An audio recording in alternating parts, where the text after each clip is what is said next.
Labeling is a technique that sometimes is helpful in creating more presence and connection, and other times it's completely disconnecting. And it really has to do with our predisposition. So, for example, for myself, I'm a perfectionist, and it's really important that I'm precise about what my labels are. And so I noticed that instead of being with my experience, I'm in the cognitive of trying to get it precise. And why is that? Is because I want to be competent. And why do I want to be competent? Well, because I want to be respected. I want to be able to trust myself, right? So it starts unraveling a lot of things that are underneath. And that's why I made mention that it really doesn't matter if you're able to label or not. Because what we're doing is we are throwing a new variable in the lab and we're looking at how it impacts us.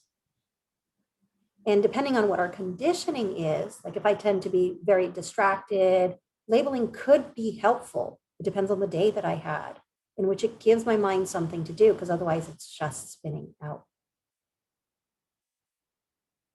What you probably have started to notice in meditation practice is when we practice the same technique over and over and over, it becomes conditioning. Meaning that the level of consciousness or the level of mindfulness actually diminishes because it becomes trained behavior. And so sometimes it's good to switch things up just to be able to take us out of what we're used to so that a certain level of interest and alertness can return. And we might be able to view things in a different way.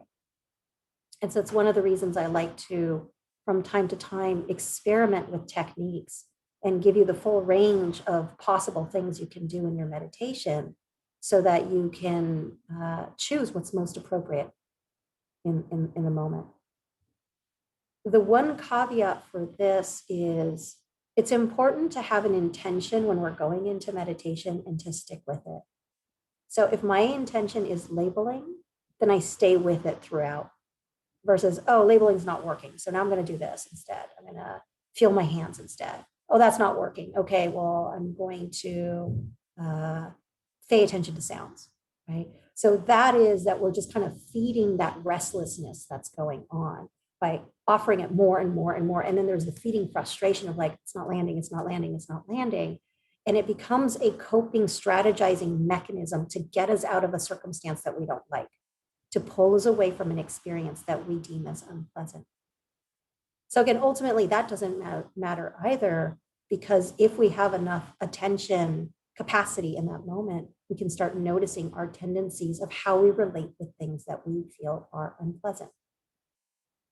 Or we can learn about our tendencies of leaning more towards feeling dissatisfied with our experience most of the time. That even something that might work in the moment at some point won't work anymore and we become dissatisfied. So we're off to the next thing. And the insight that this offers us is this perpetual state that we're in of always reaching for something else. And what we get is a short-term gratification, but in the long term, it goes away because that's the nature of things. That's the nature of impermanence. We get used to it. We get conditioned to it. We don't notice it anymore. So we're looking for something else. And so we're addicted to this, kind of behavior of always reaching for something outside of what's actually happening. And the long-term cost for that is quite high, because the long-term cost is we're not actually a part of our lives anymore. We're rejecting what's happening with the story that there's something else that's better. There's no way you could do this wrong, because even if you are in the continuous chase of that thing that's better, at some point the fatigue sets in and there's the realization, oh, this is the trap.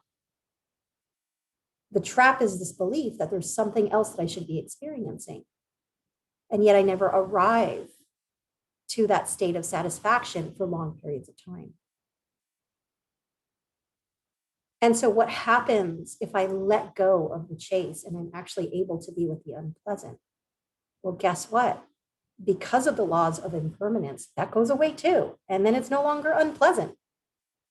Then all of a sudden my attention is somewhere else, and maybe it's neutral, maybe it's pleasant, but I'm able to stay without having the compulsion, which oftentimes is unconscious, to have to continuously be leaving what's actually happening. And there's a resiliency that builds with being able to stay with our experience. And when we stay, we can actually see. We can see not only what's happening, but we can see it with finer and finer attunement